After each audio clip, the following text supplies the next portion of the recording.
ஆட்சி அதிகாரத்தில் பங்கு வேண்டாம், 2026 அது வேண்டாம், திமுக தனி பெரும்பான்மை வெற்றி பெறணும். உங்கள் கட்சியினுடைய பொதுச் செயலாளர் அண்ணன் ரவிக்குமார் சொல்லியிருக்காரு. நான் யாரா இருந்தாலும் சரி, விடுதலை சிறுத்தைகளை யாராக இருந்தாலும் சரி குறைத்து மதிப்பிட்டீங்கன்னா உங்களுக்கு நீங்களே உங்க தலையில நீங்க எதை வாரி போடுறீங்க. ரவிக்குமார் என்ன சொல்றீங்க? சும்மா திருமாவர்கள் சொன்னாரு, ஆட்சியிலும் அதிகாரத்தில் எப்ப பங்கு கேட்போம்னா எப்ப இந்த திராவிட கட்சிகள் வந்து பலம் எழுந்து போதோ, எப்ப அவங்களால தனி பெரும்பான்மை ஆட்சியத்துக்கு வராம போதோ அப்பதான் வந்து எங்களுடைய கூட்டணி கட்சிகள் ஆதரவு தெரிவிச்சா ஆட்சிக்கு ஒரு நிலைமை ஏற்பட்டதான் ஆட்சி அதிகாரத்தில் பங்கு கேட்க முடியும் சொன்னாரு. அதெல்லாம் எப்போ வரும்னா உதயசூரியன் சின்னை பெரும்பான்மை சின்னத்தில் வெற்றி பெறாம போனாதான் நிலைமை ஏற்படும். ஆனா ரவிக்குமார் என்ன சொல்றாருன்னா தனி பெரும்பான்மை உதயசூரியன் சின்னம் வந்து வெற்றி பெறணும்னு சொல்றாருன்னா அண்ணன் திருமாவுடைய நோக்கத்திற்கே அண்ணன் ரவிக்குமார் எதிராக இருக்காருன்றது என்னுடைய குற்றச்சாட்டு. அது உங்களுடைய குற்றச்சாட்டு. விளக்கம் கொடுக்குறேன். பங்கு அதிகாரத்திலும் பங்குன்னு நாங்க கேட்டுக்கிட்டு தாங்க இருக்கிறேன். கொடுப்பதற்கு திராவிட முன்னேற்ற கழகம் கேட்க மாட்டேன் சொல்லிட்டீங்க. கேட்க மாட்டேன் வந்து கேட்டிருக்கிறான்.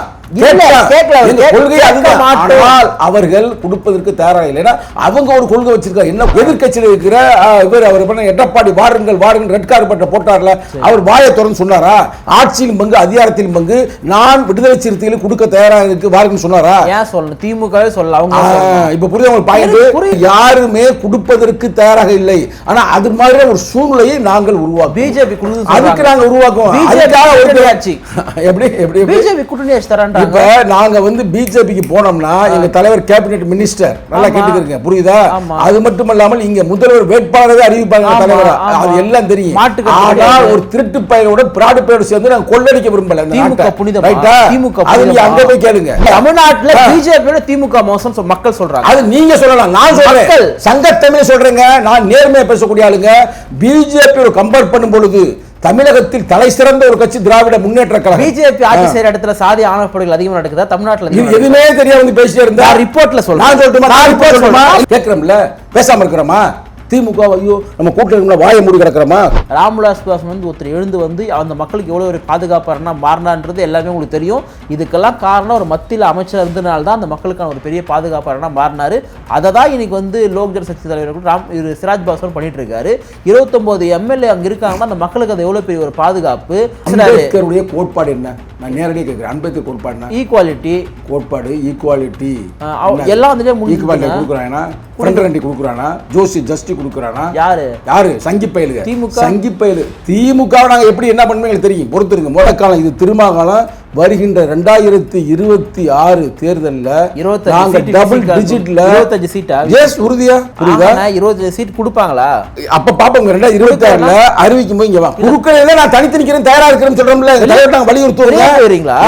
நீங்க சட்டமன்றத்துக்கு போறீங்களா இந்த முறை? அது அப்ப வர்றப்ப வந்து கேளுங்க. எந்த தொகுதியில போட்டீங்க? வர்றப்ப வந்து கேளுங்க மை டியர் ஃப்ரெண்ட். நான் இப்ப இருக்க தயாராக இருக்கிறேன். ஒதுக்க வேண்டியது தலைவர். ஒதுக்க வேண்டிய தலைவர், நிற்க வேண்டியது நீங்க, கொடுக்க வேண்டியது திமுக. இதெல்லாம் திருப்பி பேசி சங்கத்தமிழ் டென்ஷன் ஆக்குவோம்னு நீ கனவு காணலாம். அங்க ஒருத்தர் ஆட்சி அதிகாரத்துல பங்கு தரம் வாங்கன்னு கூப்பிடுறாரு. போய் விஜய்ட்ட போய் பேட்டி கேளு. விஜய் சங்கி கிடையாது. விஜய்ட்ட போய் பேட்டி கேளு. விஜய் RSS கிடையாது. நீ விஜய்ட்ட போய் பேட்டி கேளுங்க. அவங்க கட்சியில இருக்கிற ஆளா இருப்பாங்க, நிறைய பேர் இருக்கிறாங்க, நல்ல பேட்டி கொடுப்பாங்க. அங்க போய் கேளுங்க. சங்கத்தமிழ் அவங்க தரேன்னு சொல்றாங்க, நீங்க தான் சொல்லணும். போறீங்களா போக மாட்டீங்க? நாங்க எங்க போகணும் என்ன பண்ணணும் நாங்க தான் முடிவு பண்ணுவோம். அவர் ஆட்சி அதிகாரத்துல பங்கு தரேன்னு சொல்றாரு. அது என்ன தேர்தலுக்கு நிறைய டயர் இருக்கு. முடிவு மாற கூட மாறலாம். மறுபடியும் திரு ஸ்டாலின் அவர்களை முதலமைச்சர் ஆவதற்காக விசிக தொடர்ந்து உழைக்கும். அதாவது முடிக்கும் போது நக்கல் தரமா கேள்வி கேட்கக்கூடாது. நிம்மதி ப்ராப்பர்ட்டி மேனேஜ்மெண்ட் உங்கள் பழைய வீட்டை புதிய வீடாக மாற்றலாம் வாங்க. வாய்ஸ் ஆஃப் தமிழ்நாடு பார்வையாளர்களுக்கு வணக்கம். என்ற சிறப்பு நேர்காணலில் நம்முடன் இணைந்திருப்பவர் விசிகாவினுடைய மாநில இளைஞரணி செயலாளர் திரு சங்கத்தமிழன் அவர்கள். வணக்கம். வணக்கம். ஆட்சி அதிகாரத்தில் பங்கு வேண்டாம், 2026 அது வேண்டாம், திமுக தனி பெரும்பான்மை வெற்றி பெறணும், மற்றவங்களுடைய ஆதரவு கூட தேவையில்லை, விசிகாவோ கம்யூனிஸ்டோ மதிமுக யாருடைய ஆதரவும் தேவை கிடையாது, உதயசூரியன் சின்னத்தில் மட்டுமே தனி பெரும்பான்மை வெற்றி பெறணும்னு சொல்லிட்டு உங்கள் கட்சியினுடைய பொதுச் செயலாளர் நாடாளுமன்ற உறுப்பினர் அண்ணன் ரவிக்குமார் சொல்லியிருக்காரு. ஏன் இவ்வளோ அழுத்த திருத்தமாக சொல்கிறாரு? என்ன நடந்துச்சு? திமுக ஏதாவது சொல்லியிருக்காங்களா உங்ககிட்ட? யார் சொன்னாங்களோ அவங்கள்ட்ட போய் கேட்கணும் கேள்வி. சங்கத்தமிழன் என்ன சொல்கிறானோ அதுக்கு தான் சங்கத்தமிழன் பொறுப்பு. சரி, அப்போ சங்கத்தமிழ் ஏதாவது ஒரு கருத்து சொல்லியிருந்தா அதை கேளுங்க. இப்போ எங்கள் கட்சியுடைய பொதுச் செயலாளர் ஒரு கருத்து சொல்லியிருக்கிறாருன்னா அது அவருடைய கருத்து. தலைவருடைய குரலா பார்க்க முடியாதா? வாங்க இங்கே பொறுங்க. தலைவர் என்ன சொன்னாருன்னு நீ அதை பார்க்கணும். அதுக்கு அடுத்தபடி தலைவர் சொன்ன கருத்துக்கு என்ன கேளுங்க, நான் அதுக்கு பதில் சொல்லுவேன். ரைட்டா? தலைவர் என்ன சொல்கிறாருன்னா ஆட்சியிலும் பங்கு அதிகாரத்திலும் பங்குன்றது ஒரு கோட்பாடு. அது வந்து இன்னும் நாங்கள் வந்து பின்வாங்கலை. சரிங்களா? 2026 நாங்கள் கேட்கல ஒழிய, ஆனால் அதை வந்து நாங்கள் எடுத்துட்டோம், இனிமேல் ஆட்சியில் பங்கு அதிகாரத்தில் பங்கு நாங்கள் கேட்கவே மாட்டோம்னு எங்கள் தலைவர் சொன்னாரா? சொல்லுங்க மை டியர் ஃப்ரெண்ட். அவர் என்ன சொல்றாருன்னா 26 நாங்கள் கேட்க மாட்டேன்றதா ரவிக்குமார் அப்படி சொல்லியிருப்பாருன்னு சொல்றாரு. அதாவது ஒரு பொதுச் செயலாளர் சொல்லும் பொழுது இல்லை ஒரு இளைஞரணி செயலாளர் சொல்லும் பொழுது அது சரியா தப்பா, சரியா இருந்தால் திருத்துவதற்கும் தப்பா இருந்தால் அது சரி பண்ணுவதற்கும் அது எங்கள் தலைவருக்கான முழு அதிகாரங்கள். அதாவது எழுச்சி தமிழ் என்ற பல்கலைக்கழகத்தில் படித்த மாணவர்கள் தான் நாங்கள் எல்லாருமே. சரிங்களா? ரவிக்குமார் அவர்களும் வந்து விசிகாவில் அண்ணன் எழுச்சி தமிழர் அவர்கள் வந்து கிளாஸ் எடுக்கப்பட்ட ஒருத்தர் தானா? அதே பல்கலைக்கழகத்தில் படித்தவர் தான் எங்கள் பொதுச் செயலாளர். ஏன்னா பொதுச் செயலாளர் வந்து சொன்னாருன்னா அதுல ஒரு அர்த்தம் இல்லாம சும்மா ஒரு எழுத்தாளர் சும்மா எனக்குன்னு அவர் பேசியிருக்க மாட்டார். சொன்ன கருத்தை சொல்றேன், கேட்டுக்கிறேங்க. நீங்க கேட்டதுக்காக நான் சொல்றேன். ரைட்டா? நீங்களும் விடுற மாதிரி தெரியல. அதாவது நாங்க ஒரு கட்சியை சேர்ந்திருக்கிறோம், அந்த கட்சியை சார்ந்து இருக்கல. நல்லா கேட்டு, திராவிட முன்னேற்ற கழகத்தோடு விடுதலை சிறுத்தைகள் எப்படி இருக்குன்னா சேர்ந்து இருக்கிறோம். நல்லா திருப்பி சொல்றேன், சார்ந்து இருக்கவில்லை. எங்களால் அவர்களுக்கும் அவர்களால் எங்களுக்கும் பயன். இப்போ அவங்க ஒரு ஆட்சி அதிகாரத்தில் பிடிக்கின்ற அளவுக்கு தனிப்பெரும்பான்மையாக வெற்றி பெறுகிறார்கள் என்றால் முழுக்க முழுக்க வெறும் திமுக ஓட்டும் அல்ல. அங்கே இருக்கிற ஏறக்குறைய ஒரு 150 சீட்டில் ஒருவரை வெற்றி பெறான்னு வச்சுக்கோங்க, ஒரு பேச்சுக்கு சொல்லுவோம். அதில் ஏறக்குறைய 110 தொகுதிகளில் தீர்மானிக்கிற சக்தியே விடுதலை சிறுத்தைகள் தான். இது சங்கத்தமிழ் ரிப்போர்ட் இல்லை, சர்வே ரிப்போர்ட் இல்லை. ஐபேக்கு கடந்த முறை வேலை பார்த்தாங்க பார்த்தீங்களா? அப்போ அவங்க சொன்னதே விடுதலை சிறுத்தைகள் மூலமாகத்தான் 110 தொகுதிகள் வெற்றி பெறப்பட்டிருக்கிறது. என்ன யூஸ் அடுத்து நடக்க போகுன்றதை பொறுத்திருந்து பாருங்க. 2031 நாங்கள் இப்போ ஆட்சியிலும் பங்கு அதிகாரத்திலும் பங்கு இப்போ கேட்டுக்கிட்டு இருக்கிறோம், முழங்கிக்கிட்டு இருக்கிறோம்ல, நாங்களே கொடுக்கக்கூடிய ஒரு சூழ்நிலைக்கு நாங்கள் வருவோம். வாய்ஸ் ஆஃப் தமிழ்நாடு நிச்சயமாக இருக்கும். 5 வருடம் என்பது அப்படி அப்படி ஒரு நொடியில் ஓடக்கூடியது. அப்படிதான் காலம் கலிகாலம் ஓடி. அவசரப்பட வேணாம் மை டியர் ஃப்ரெண்ட், அவசரப்பட வேணாம். 2031 2026 விடுங்க, 31 ஆட்சியிலும் பங்கு அதிகாரத்திலும் பங்கு நாங்கள் வழங்குவோம். சும்மா நாங்கள் வந்து எங்களை வந்து ஏதோ சாதாரண நினைச்சுக்க தெரியாது. விடுதலை சிறுத்தைகளை எங்க தலைவர் வந்து கட்சியை அப்படி செதுக்கிறாரு. இப்ப 234 தொகுதிக்கு தனித்தனியாக நாங்கள் சட்டமன்ற தொகுதி வாரியாக மாவட்ட செயலில் அறிவிக்க போகிறோம் வித்தின் வீக்கில். அப்போ என்ன அர்த்தம்? இது வந்து ஒரு மைக்ரோ மேனேஜ்மெண்ட், பிரேக் டவுன் ஸ்ட்ரக்சர்னு சொல்லுவாங்க இதுக்கு பேர். ஆர்கனைசேஷன் தியரியில் ஒவ்வொன்றையும் தனித்தனியாக நாங்கள் பிரிக்கிறோம். எந்த கட்சியில் இருக்கிறாங்களா 234 தொகுதிக்கு? அப்பெல்லாம் இதெல்லாம் எதை நோக்கி நாங்கள் சென்று கொண்டிருக்கிறோம் என்றால், நான் தெளிவாக சொல்லுவேன், புரட்சியாளர் அம்பேத்கர் தன்னையே உருக்கி தனது அப்படியே கனவாக பூனா ஒப்பந்தத்தின் மூலமாக அது வந்து நிறைவேற்றுவது எவ்வளவு முயற்சி பண்ணார். ஆனால் அந்த பூனா ஒப்பந்தத்தின் மூலமாக காந்தி வந்து அதை காலி பண்ணி விட்டார். சரி ரைட், அப்படி போனாலும் போயிட்டு போகுது, நம்ம மக்களுக்காவது ஒரு தனித்தொகுதியாவது வாங்கணும் அப்படின்னு சொல்லி யார் வாங்கி கொடுத்தா? ஏன்னா அவங்களா கொடுத்தாங்களா? ஆட்சியாளர் கொடுத்தாங்களா? அவருடைய போராட்டம்ங்க அந்த இரட்டை வாக்குரிமை வந்து எப்படி இருந்தா இந்த சமூக தப்பா இருந்தா நான் வர்றேன், உங்க கேள்விக்கு நான் வர்றேன்ல.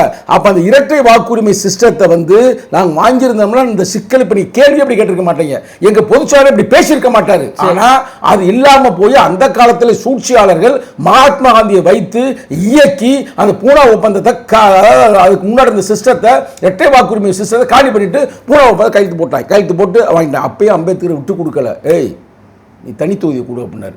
இப்போ தமிழ்நாட்டில் எத்தனை தனித்தொகுதிகள் தெரியுமா? அப்போ 46 தனித்தொகுதிகள் எங்களுக்கு இருக்குன்னா 46 தனித்தொகுதியில் நிறைய பேருக்கு தெரியாது. இன்னும் விடுதலை சிறுத்தைகளே நம்ம சாதாரண ஆட்கள் அல்ல, நம்ம தான் தீர்மானிக்கிற சக்தியாக இருக்கிறோம். ஒருவேளை நாங்கள் அப்படி போக மாட்டோம், ஒருவேளை நீங்களா கேள்வி இந்த குண்டக்க மண்டக்க கேட்கும்போது ஒருவேளை அவர்களை எங்களுக்கு கொடுக்காமல் போகும்பொழுது தனியாக மட்டும் விடுதலை சிறுத்தைகள் மட்டும் போய் நின்றுச்சுன்னு வச்சுக்கங்களேன். நேற்று கூட நான் ஒரு தொலைக்காட்சியில் நான் பேசும்போது ஒரு தவறான செய்தியை சொல்லிவிட்டேன், 7 தொகுதி என்று சொல்லிவிட்டேன். இப்போத்தே எனக்கு ஒரு முக்கியமான ஒரு சர்வே டிபார்ட்மெண்ட்டில் வந்து இந்த அனாலிசிஸ் பண்ண ஐபேக்கு மாதிரி ஒரு அறிஞர் பெருமகன் எனக்கு அனுப்பியிருக்கிறாரு. சார் நீங்கள் தப்பாக சொல்லிட்டீங்க சார், 7 தொகுதி இல்லை சார், நான் டீட்டெயில் தரேன் சார், டீட்டெயில் அனுப்பியிருக்கிறாரு. விடுதலை சிறுத்தை நீங்க நினைச்சுக்கிறீங்களா குறைச்சு மதிப்பிடுறீங்களா? நான் யாரா இருந்தாலும் சரி, விடுதலை சிறுத்தைகளை யாராக இருந்தாலும் சரி குறைத்து மதிப்பிட்டீங்கன்னா உங்களுக்கு நீங்களே உங்க தலையில நீங்க எதை வாரி போடுறீங்க? ரவிக்குமார் என்ன சொல்றீங்க? சும்மா வம்ப சும்மா சிக்கலை வளர்க்காத. அவர் அண்ணன், நான் அவரை சொல்லல, நான் யாரை சொல்றேன்னா எவெல்லாம் சீட்டு எங்களுக்கு கொடுக்குறக்கா சிக்கலை உருவாக்குற அவர் சொல்றேன். நல்லா கேட்டுக்குங்க. இப்ப எங்களுக்கு கிடைத்த செய்தியின் பிரகாரம் தெளிவா நீ விவாதம் பண்ணுங்க. நீ சும்மா எங்க அண்ணனே பேசாதீங்க. எங்க அண்ணன் ஏன் பேசினார், எதுக்கு பேசினார், நான் வேணா போன் பண்ணி தர்றேன், நீ அண்ணன் நேரடியாக கேட்டுக்கிறீங்க, அவர் அழகா சொல்லுவார். அதை விடுங்க, இங்க வாங்க. நான் அரசியல் ரீதியா அம்பேத்கர் எதை நினைத்தாரோ, எங்க தலைவர் எதற்காக போராடி கொண்டிருக்காரோ அதை பத்தி பேசி இருக்கும்போது சும்மா வந்து ஏடி இப்படி டிஸ்டர்ப் பண்ணாதீங்க. இங்க பாருங்க, கேளுங்க. பொன்னேரின்னு ஒரு தொகுதி இருக்கு தெரியுமா உங்களுக்கு? திருவள்ளூர்ல பொன்னேரியில வந்து விடுதலை சிறுத்தைகள் மட்டும் தனியா நின்றா அது வந்து நாங்க அங்க ஜெயிக்க முடியாது. நான் ஓப்பா சொல்லல, எனக்கு கிடைச்ச ரிப்போர்ட்டுக்கு சும்மா பொய்யில பேச முடியல. ஆனா வெற்றி தோல்வியை தீர்மானிக்கிற சக்தி நீங்க தான். உங்களுக்கு புரியுதா? உங்களுக்கு ஏறக்குறைய 2வது இடத்திற்கு வருவேன்றாங்க. பூந்தமல்லியில விடுதலை சிறுத்தைகள் வெற்றி பெறும்ன்றாங்க. பூந்தமல்லிலங்க நான் சொல்றது 5 முனை போட்டி, 4 முனை போட்டி, 5 முனை போட்டி. திருவிக நகர் எப்ப அறிவிக்கிறோமோ அப்பவே சொல்லிடலாம். ஏன்னா திமுக ஓட்டு திமுக போயிடும், அதிமுக ஓட்டு அதிமுக போயிடும், பிஜேபி சேர்ந்து சீமான் ஓட்டு சீமானுக்கு போயிடும். இப்ப தம்பி விஜய் வந்துருக்காரு, விஜய் ஓட்டு போயிடும். எங்க ஓட்டு சாதாரணமா வரும்.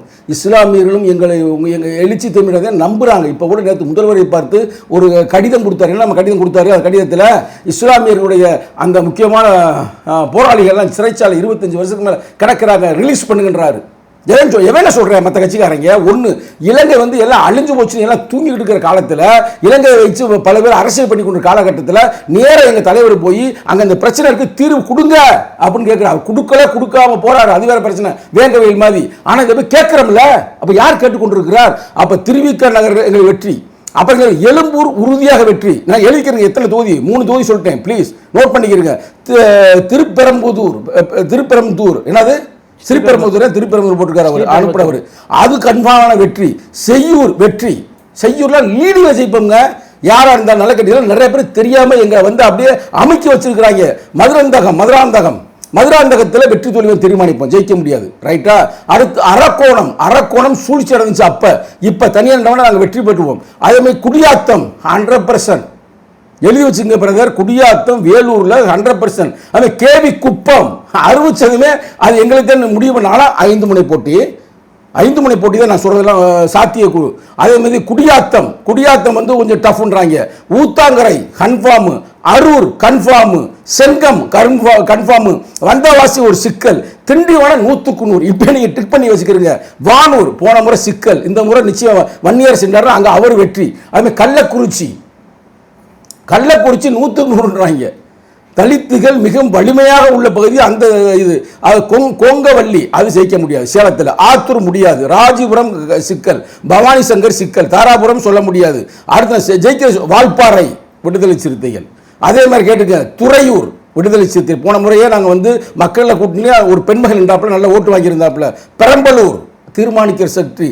திட்டக்குடி வெற்றி எழுதி வச்சுங்க. காட்டு முன்னார் போல வெற்றியோ வெற்றி, சீர்காழி வெற்றி. நீங்க இருக்கிற எல்லா தனி தொகுதி சொல்லுறீங்க. நான் முடிச்சுக்கிறேன். கந்தர்வ கோட்டை 100%, 100க்கு 100. திருவிடை மருதூர் 100க்கு 100. மானாமதுரை சோழவந்தான் சிக்கல், பெரியகுளம் 100க்கு 100. அதே மாதிரி திருவெல்லிபுத்தூர் அது ஒரு சிக்கல். அப்ப நம்ம சொன்னதிலேயே ஏறக்குறைய 30 சீட்டு விடுதலை சிறுத்தைகள் 5 முனை போட்டியாக நின்றால் 100க்கு 100 வெற்றி பெறுவோம் என்று அவர் என்ன ரிப்போர்ட்டோட கொடுக்குறாப்புல. போன முறை எத்தனை ஓட்டு விடுதலை சிறுத்தை இல்லாம மக்கள் கூட்டில் இருக்கும்போது எத்தனை ஓட்டு, ஃபுல் அனாலிசிஸ் இருக்குன்னா உங்களுக்கு வாட்ஸ்அப் அனுப்புறேன், நீங்க படிங்க. நான் சொல்லி முடிச்சுக்கிறேன் மை டியர் ஃப்ரெண்ட். இதெல்லாம் எங்களுக்கு வந்து தெரியாம ஒண்ணும் இல்ல. விடுதலை சிறுத்தைகளுக்கு எல்லாம் தெரிஞ்சிருந்தாலும் கூட நாங்க வந்து பிஜேபி அந்த அரக்கன் வந்து உள்ள நுழையக்கூடாது. பூச்சாண்டி காட்ட போறீங்க, அது உண்மைதானே? இல்ல இது உங்களுக்கே தெரியலையா? தமிழ்நாட்டுல பிஜேபியால ஒண்ணும் பண்ண முடியாதுன்றது எல்லாருக்குமே தெரியும். ஆனா நீங்க மட்டும் இந்த பிஜேபி ஆர்எஸ்எஸ் பூச்சாண்டி இன்னும் எத்தனை நாள் காட்ட போறீங்க? பிஜேபி தனியா வந்தா எங்களுக்கு பிரச்சனை இல்லை பிரதர். பிஜேபியோடு சேர்ந்து தேர்தல் ஆணையமும் சேர்ந்து கூட்டுச்சதியோடு வருகிறது. அதற்காகத்தான் வருகிறது. ஆனா நீங்க நல்லா படிச்சவங்க, ஒண்ணும் தெரியாதவங்க எல்லாம் கிடையாது. தேர்தல் கமிஷன் பாத்தீங்கன்னா ஒரு இண்டிவிஜுவல் பாடி, அதை வந்து கண்ட்ரோல் பண்றதுக்கான அதிகாரம் யாரும் கிடையாது. அவங்க தனித்து செயல்படக்கூடியவங்க. அது மேல குறைகள் இருந்தா நீங்க எல்லாமே வந்து அட்டானமஸ் பாடி தான். நல்லா கேட்டுக்குங்க. தேர்தல் ஆணையத்துடைய அந்த குமார் வந்து ஏறக்குறைய அவர் ஆர்எஸ்எஸ் பின்புலம் உள்ளவர். அவரை வந்து நியமிச்சது பொறுங்க மைடிய ஃப்ரெண்ட் எங்களை எல்லாம் வராது. ஒரு தேர்தல் ஆணைய அதிகாரியை நியமிப்பதற்கான தகுதி யாருக்குன்னா முதல்வர் பிரதமருக்கு, அதுபோக பிரதமருக்கு எதிராக எதிர்க்கட்சி தலைவருக்கு, ரைட்டா? அதுக்கு அடுத்தபடியாக நீதிபதிக்கு. இவங்க 3 சேர்ந்து தான் அவங்கள டிக் பண்ணணும். ஆனால் என்ன பண்ணாங்க தெரியுமில்ல, இந்த பிஜேபி கவர்மெண்ட் அந்த நீதிபதி எடுத்துவிட்டு என்ன பண்ணாங்க தெரியுமில்ல, 3 பேர் யாராக கொண்டாங்க தெரியுமில்ல, பிரதமர், எதிர்க்கட்சி தலைவர், ஒரு அமைச்சர், கேபினெட் அந்தஸ்து உள்ள ஒரு பெரிய அமைச்சர், இந்த 3 பேர் சேர்ந்து தீர்மானிக்கலாம்னு சொன்னால்தான் இப்போ இந்த குமார் வந்திருக்கிறாரு. இதே நீதிபதி இருந்துச்சுன்னா வந்திருக்க முடியாது. அப்பயே அங்கேயே குளறுபடி தான் தெரியாம சும்மா சங்கத்தமிட்ட வந்து பேசி இருக்கக்கூடாது. இந்த குளறுபடியை உருவாக்கி பிஜேபி RSS பின்புலம் உள்ள ஒரு நீதிபதி உச்சநீதிமன்றத்தின் தலைமை நீதிபதி ஆனா அவர் நீங்க குறை சொல்லுவீங்க.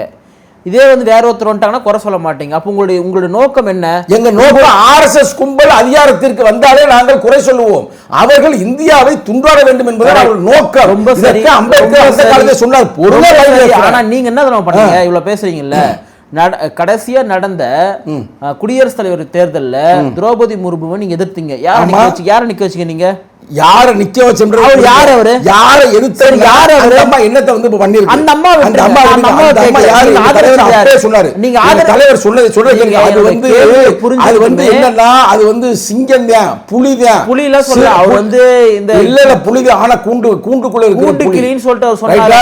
அதனால வந்து அது அந்த அம்மாவை ஆதரிக்கிறது யாருங்க? ஆதரிச்சது யாரு? யார் ஆதரிச்சீங்க? நீ யாரு? நீ சொல்லுங்க என்கிட்ட. யாரு? ஆளுங்கட்சியை எதிர்த்து காங்கிரஸ் ஒரு வேட்பாளர் கொண்டு வருது. அப்ப காங்கிரஸ்ல உங்களுக்கு ராகுல் காந்தி RSS சங்கி அவரு. அது ஒரு காலத்துல. இப்ப நிகழ்காலத்தை நீங்க பாக்கணும்.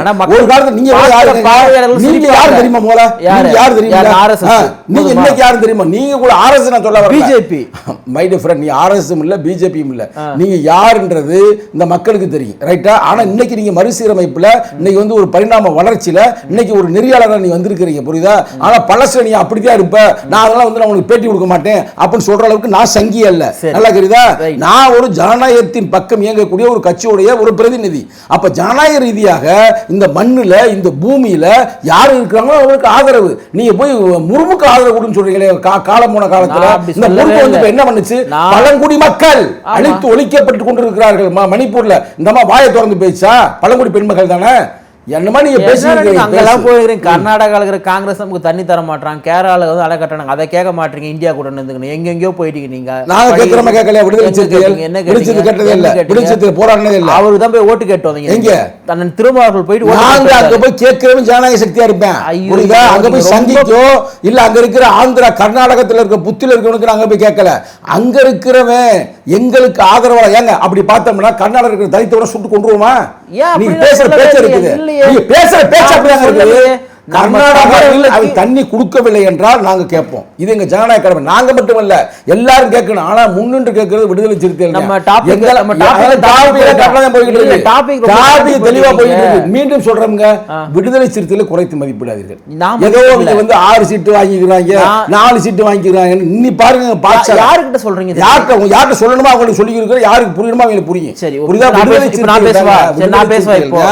தீர்மானிக்கிற சக்தி விடுதலை சிறுத்தை எங்க இருக்கிறார்களோ அங்குதான் வெற்றி. சரி, இப்ப பேசுங்க. நான் என்ன ஒரு முறை திருமாவர்கள் சொன்னாரு, ஆட்சியிலும் அதிகாரத்தில் எப்ப பங்கு கேட்போம்னா எப்ப இந்த திராவிட கட்சிகள் வந்து பலம் எழுந்து போதோ, எப்ப அவங்களால தனிப்பெரும்பான்மை ஆட்சியத்துக்கு வராம போதோ, அப்பதான் வந்து எங்களுடைய கூட்டணி கட்சிகள் ஆதரவு தெரிவிச்சா ஆட்சிக்கு ஒரு நிலைமை ஏற்பட்டாதான் ஆட்சி அதிகாரத்தில் பங்கு கேட்க முடியும் சொன்னாரு. அதெல்லாம் எப்போ வரும்னா, உதயசூரியன் சின்னை பெரும்பான்மை சின்னத்தில் வெற்றி பெறாம போனாதான் எல்லாமே ஏற்படும். ஆனா ரவிக்குமார் என்ன சொல்றாருன்னா, தனிப்பெரும்பான்மை உதயசூரியன் சின்னம் வந்து வெற்றி பெறணும்னு சொல்றாருன்னா, அண்ணன் திருமாவுடைய நோக்கத்திற்கே அண்ணன் ரவிக்குமார் எதிரா இருக்காருன்றது என்னுடைய குற்றச்சாட்டு. அது உங்களுடைய குற்றச்சாட்டு. அந்த அப்படிலாம் உண்மை இல்லை. அதுக்கு நான் விளக்கம் கொடுக்குறேன். அந்த குற்றச்சாட்டை நீங்க அண்ணன் ரவிக்குமாரை பார்த்து ஒரு போன் நம்பர் இப்ப தர்றேன், அவர்கிட்ட பேசிக்கிறீங்க, போய் இன்டர்வியூ எடுத்துக்கிறீங்க. நல்ல விவரமா கேளுங்க. பொருங்க மைடியார், எங்க தலைவருடைய கருத்துல எந்த மாற்று கருத்தும் இல்லை. ஆட்சியிலும் பங்கு அதிகாரத்திலும் பங்குன்னு நாங்க கேட்டுக்கிட்டு தாங்க இருக்கிறேன். உடுப்பதற்கு திராவிட முன்னேற்ற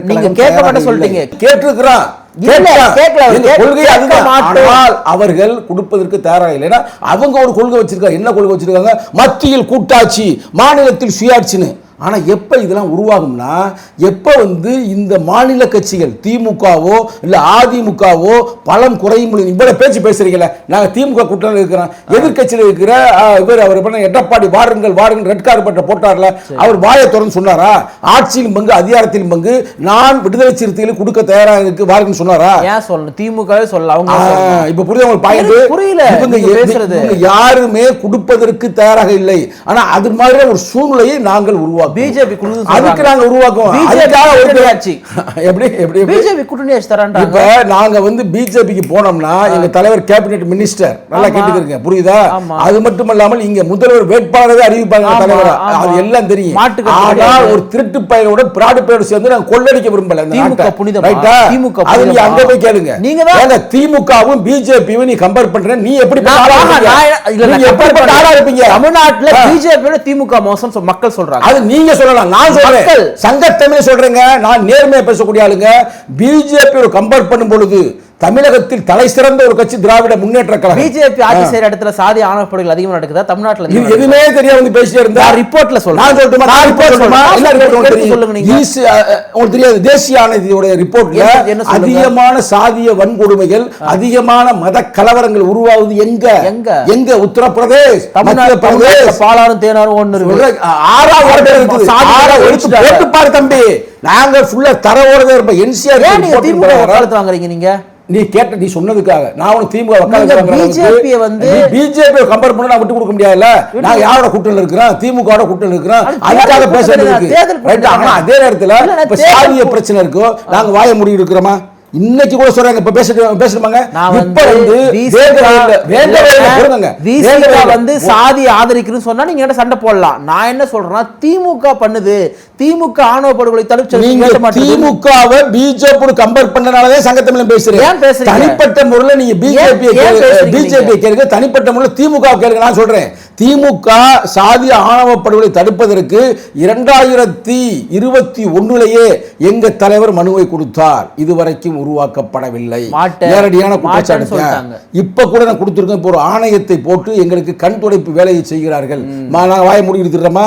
நான் பேசியும் தடுத்து விட்டீங்க. இப்ப வந்து என்ன பிரச்சனை இல்லை, வேங்கவயல்ல அந்த 3 பேரும் குற்றவாளி இல்லாமல் இருக்கும் பொழுது அந்த ஒரு பையனை வேலையை விட்டே தூக்கிட்டாங்க இந்த போலீஸை. அதான் உண்மை. ஆனால் நீ திட்டமிட்டு செய்திருக்கிறாங்க. இப்போ கோர்ட்டுக்கு போயிருக்கிறாங்க தம்பி. இன்னும் ஒரு 15 நாள் என்ன நடக்கும் பாருங்க, பொறுத்திருந்து பாருங்க. 15 நாள் கோர்ட்டுக்கு போயிருக்காங்க. யார் காரணம் அதுக்கு? இந்த யாருக்கு அதைத்தானே சொல்றோம். கேட்கிறோம்ல, பேசாம இருக்கிறோமா? திமுக ஐயோ நம்ம கூட்டணி வாயை மூடி கிடக்கிறோமா? கேட்கிறோம். எங்க தலைவரை கட்ட வைக்கலங்க. எங்க தலைவர் ஒரு 15 நாளைக்கு முன்னாடி முதல்வர் சந்தித்த பிறகு வெளியே வந்து பஞ்சமிகளை மீட்பதற்கான திட்டத்தை உடனே செயல்படுங்க பேசினார பேசலையா? ஆணவ பொருள் தடுப்பதற்கான சிறப்பு சட்டத்தை உருவாக்கின தலைவர் பேசினார பேசலையா? யார் செய்யல? அங்க போய் கேளுங்க, இங்க கேளுங்க, இந்த இடத்துல கேளுங்க. திமுக பாப்பா அங்க கேளுங்க. சங்கத்தமிழ் கேட்டேன் திமுக அப்புறம் பேச்சு பேசிக்கிறீங்க. ஆனா திமுக வக்காலத்து வாங்குறீங்கன்னு கேக்குறேன். அது நீங்க கம்பேர் பண்ணும்போது அவங்கள சொன்னா உங்களுக்கு என்ன? இப்ப நல்லவன் இல்லனா மிக நல்லவன், கெட்டவன் மிக கெட்டவன். இது புத்தன் சொன்னாரு. தெரியுமா உங்களுக்கு? இதெல்லாம் தெரியுமா? படிச்சுக்கிறீங்க, படிங்க, ஒரு கேள்வி படிச்சு வாங்க. நல்லவன் மிக நல்லவன், கெட்டவன் மிக கெட்டவன். இவன் மிக கெட்டவன். சரி, பிஜேபி ஓட போய் கம்பேர் பண்ணுங்க, பேசாம இருப்பாங்க. இப்போ உங்களுக்கு கோவம் வருது. இந்த கோவம் நேர்மையானது. நான் என்ன கேக்குறேன், திமுகவை விட பிஜேபியை விட திமுக மோசமான கட்சின்னு நான் சொன்னா உங்களுக்கு கோவம் வருது. ஏன்னா நீங்க கூட்டணியில் இருக்கிறீங்க, தரக்கூடாதுன்ற ஒரு தர்மம். ஆனா அண்ணன் திருமாவை ஒட்டுமொத்த ஊடகமும் சில ஊடகம்லாம் சேர்ந்து சில சங்கி குரூப் சாதிவாரி குரூப்லாம் சேர்ந்து இவர் வந்து அவர் வண்டி எத்துமே இடிச்சாரு சொல்லிட்டு கிட்டத்தட்ட இவரை வந்து ஒரு மோசமான ஒருத்தர் சித்தரிச்சாங்கல்ல. திமுக ஒரே ஒருத்தவங்களுக்காக வாய் தந்தாங்களா? வாயை முன்னு போயிடுறேன். பிஜேபிக்காரன் செஞ்சமே பிஜேபிக்காரன்.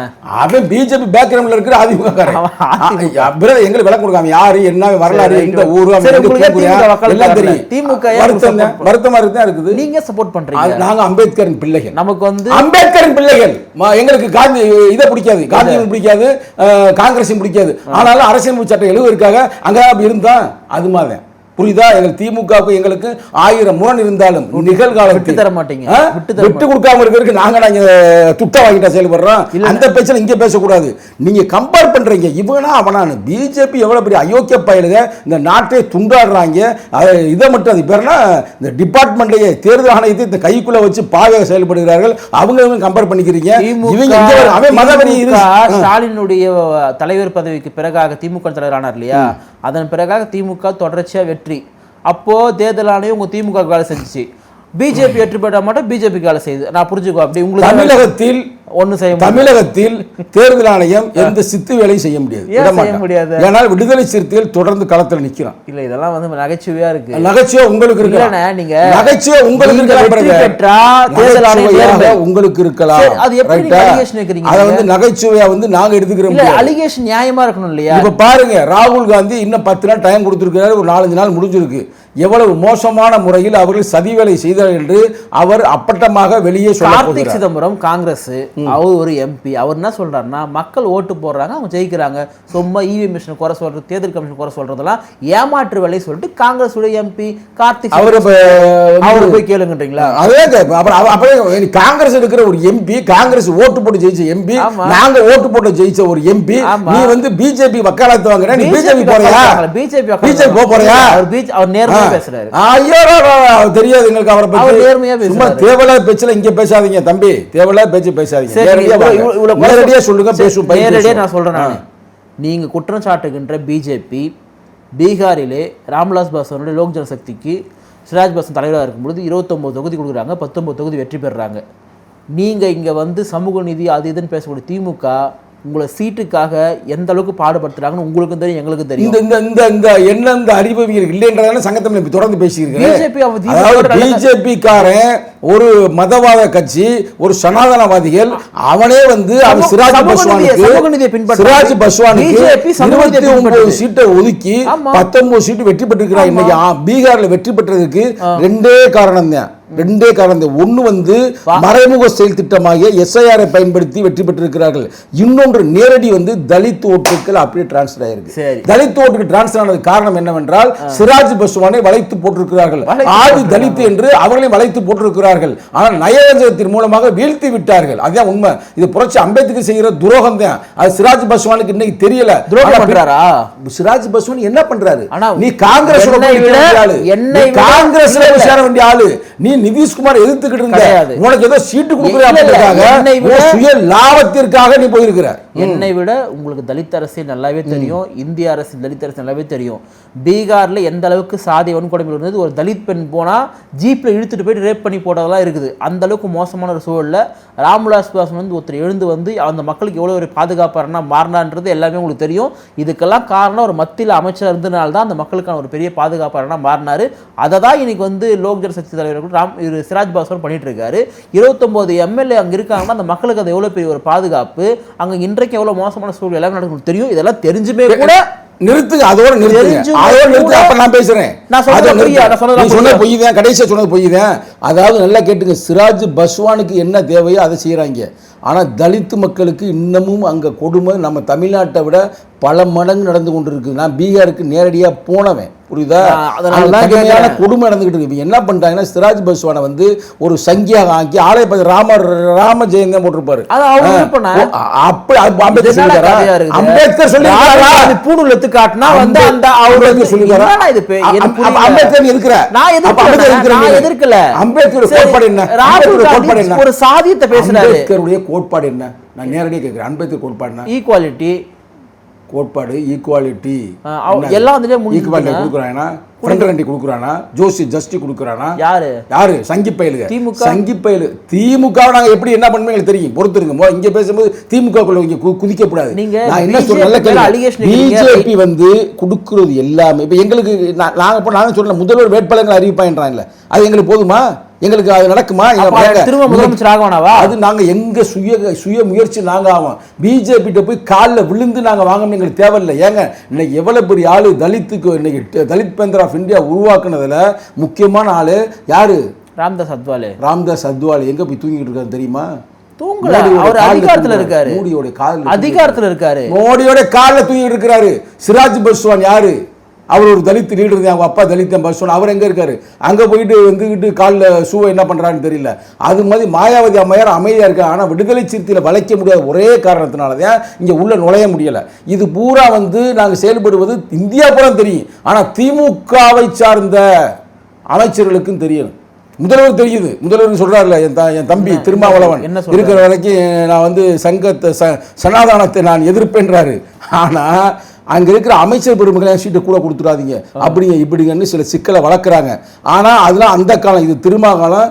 வருகின்ற 2026 தேர்தலில் நாங்கள் டபுள் டிஜிட்ல 25 சீட்டா எஸ் உறுதியா எங்க 44 சீட்டு இன்னும் கேக்குறேன் பிரதர். இப்ப 44 பேர் கேள்வியே கேட்க விட மாட்டீங்க. நீங்க கேள்வி கேட்க தப்பா கேக்குறீங்க.